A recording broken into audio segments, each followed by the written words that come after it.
Halo, selamat pagi Mas Ruli. Mas Cikal. Oke, Mas Ruli, ini Wall Street dan Bursa Eropa mencapai level tertinggi. Apa dampaknya kepada rupiah? Ya, jadi memang kita melihat ya tren perkembangan bursa-bursa saham global itu terus mengalami kenaikan. Jadi Dow Jones S&P tadi malam juga mencatatkan rekor penutupan tertinggi ya sepanjang sejarah ya. Jadi memang ini didorong oleh perbaikan ekonomi yang lebih cepat dari perkiraannya, terutama ekonomi Amerika Serikat ya, sejalan dengan percepatan vaksinasi di Amerika Serikat ya, serta stimulus fiskal Joe Biden yang cukup besar dan juga kebijakan moneter yang masih akomodatif ya. Sementara kalau kita melihat memang pemulihan cenderung tidak merata ya di negara-negara berkembang termasuk Indonesia, itu proses pemulihan ekonomi lebih cenderung berjalan lambat ya, dan kita perkirakan data PDB di kuartal 1 masih akan mengalami kontraksi ya, sehingga hal ini juga menyebabkan tekanan yang cukup besar terhadap mata uang di regional di Asia Pasifik, khususnya negara-negara berkembang termasuk Indonesia. Oke, Mas Ruli, banyak analis prediksi ya rupiah akan kembali ke level 15.000. Menurut Anda bagaimana? Untuk saat ini memang agak sulit ya untuk memperkirakan apakah dapat menembus 15.000. Namun saya melihat ya bahwa memang saat ini kekhawatiran utama itu adalah kenaikan imbal hasil dari US Treasury ya, yang beberapa hari belakangan memang cenderung agak sedikit menurun ya. Selain itu juga pemulihan ekonomi yang berjalan agak lambat di Indonesia.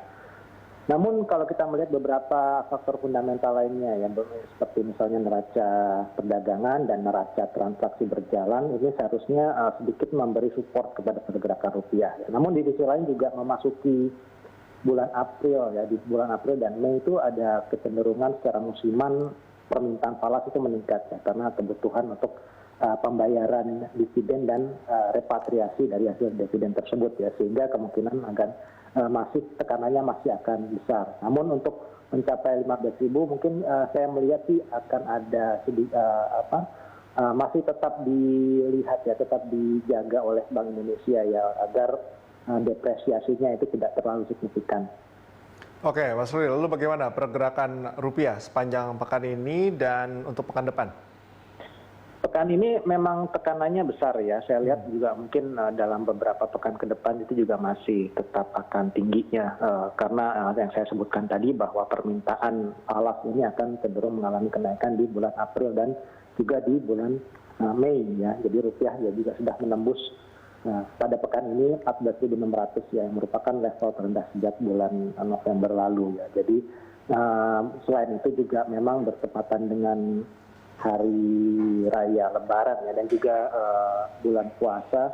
Kalau kita melihat memang ada kemungkinan kenaikan permintaan dari luar negeri ya, jadi kemungkinan ada kenaikan impor ya. Jadi kita lihat memang masih agak dalam beberapa minggu ke depan mungkin level 14.600, 14.700 ini masih akan tetap berada di level-level tersebut. Oke, Mas Ruli, dengan pergerakan imbal hasil obligasi Amerika, bagaimana rekomendasi obligasi Indonesia? Kita lihat memang mulai sedikit menurun ya, meski masih di level 1,61% ya. Dalam beberapa waktu ke depan kita lihat memang risikonya memang masih penuh banyak ketidakpastian ya. Ini terutama karena efek dari ekspektasi kenaikan inflasi di Amerika Serikat ya, sejalan dengan pemercepatan pemulihan ekonomi.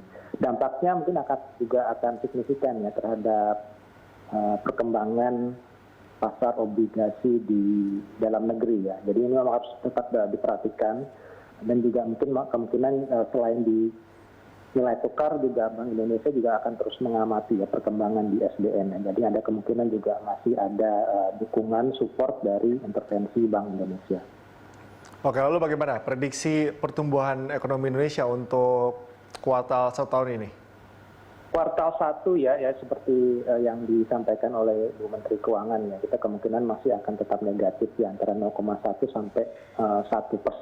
Kalau kita melihat ada potensi untuk masih akan negatif ya, atau mengalami kontraksi ya, antara 0 sampai 1% ya. Karena di awal-awal di bulan Januari dan Februari itu tingkat penyebaran virus COVID-nya itu masih cukup tinggi ya, sehingga aktivitas ekonomi masih belum berjalan lancar ya. Kita harapkan memang akan lebih banyak perbaikan signifikan di kuartal 2 di 2021 ini ya. Kemungkinan bisa akan tumbuh sekitar 5-6% gitu Mas. Oke, baik. Terima kasih atas informasi dan analisisnya, Mas Ruli. Itu dia pemirsa. Baik.